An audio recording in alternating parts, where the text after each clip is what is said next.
Well, the Seattle Sounders tie the San Jose Earthquakes 2-2.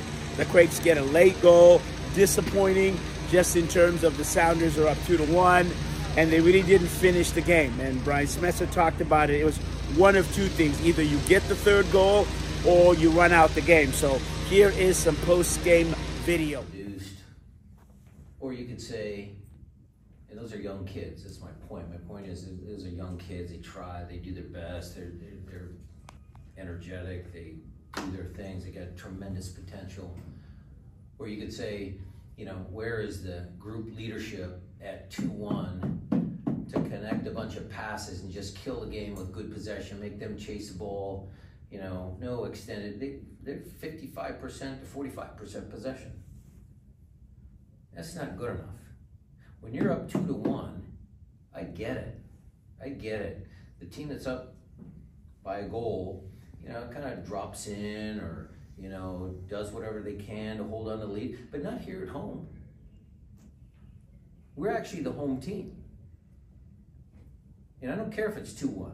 We should be controlling tempo and creating the chances that we did.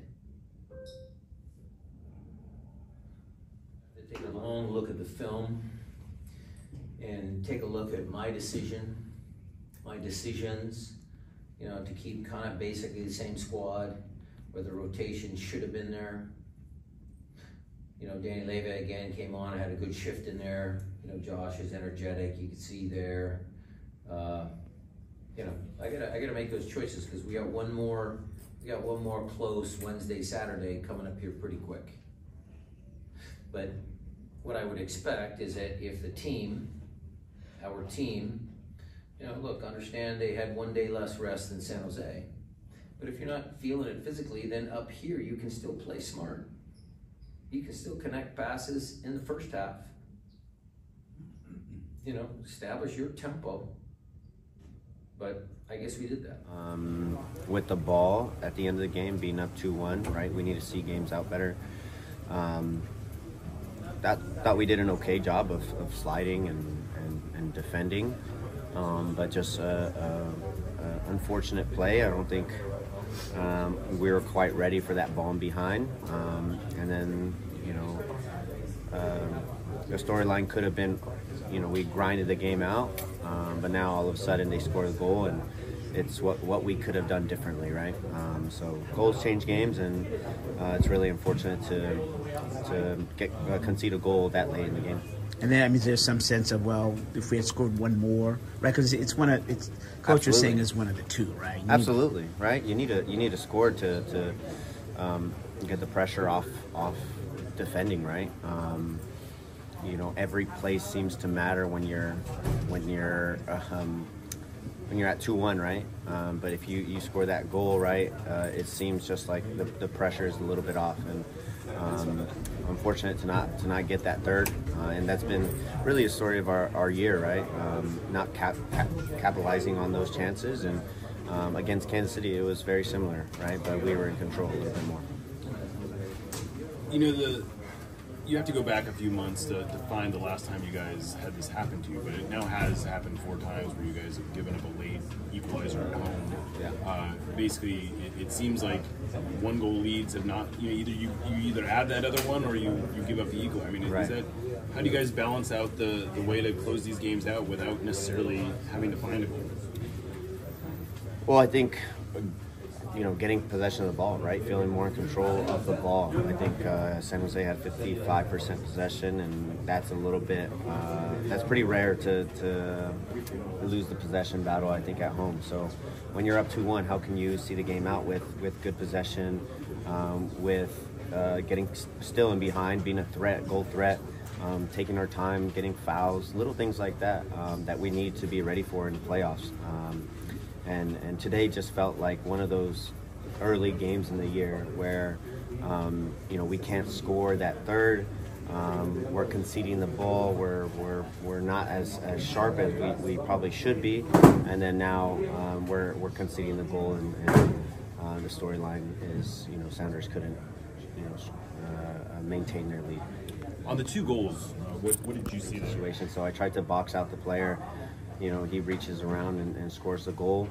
And in then the second goal, I felt like we were just conceding possession of the ball, and then I don't know if we needed to slide out because it caused a chain reaction. I had to then follow Jeremy Bobasi, and he already had a lead on me, and it was difficult for me to catch up to him. So yeah, difficult, awkward plays, awkward game in general. I felt like we didn't really have control of the game. We were sloppy with our passing and our touches, and you know, you're going to have those types of games, but if we could have had a C- game and still won, we would have been stoked about that.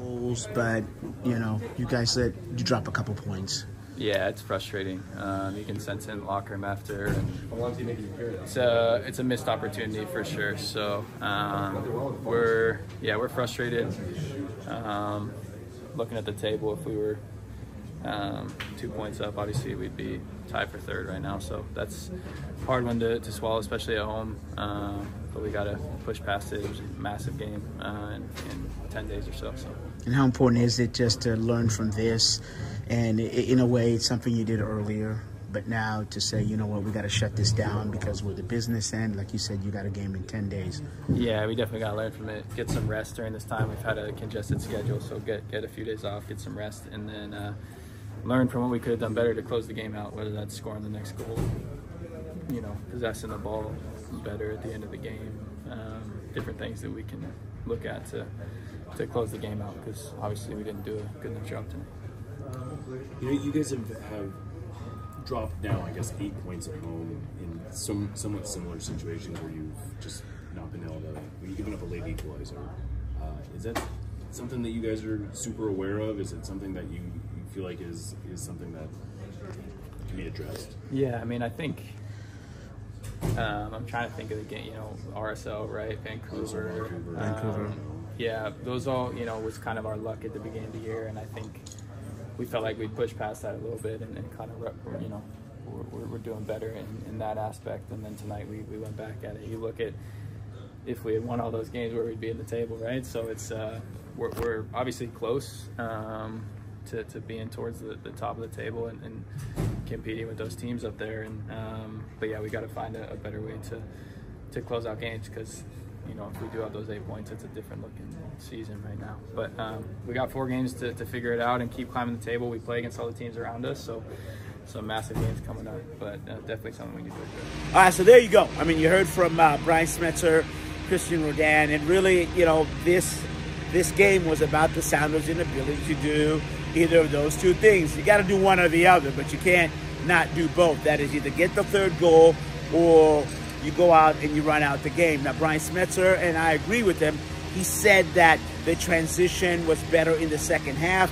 He brought in some young guys, Georgie in there, and you did see that combination play. But again, one of those things was just a lack of finishing. I didn't think they created as many chances as they should have towards the end. In fact, I think, all right, Brian does agree. He did agree. And that in terms of, they had the combination play. They're going outside. They're going inside. But what was lacking is that last finishing, which is interesting to say on a day that Jordan Morris, secures a brace and he scores 13, which is a high mark for him. But you know what? Sounders have 10 days and they got a big game against Houston. So will they learn from this? That's the key, because they're on the business end. They only have a few more games left at the end of the season. For the CascadiaSports.net, I'm Asfito Mara.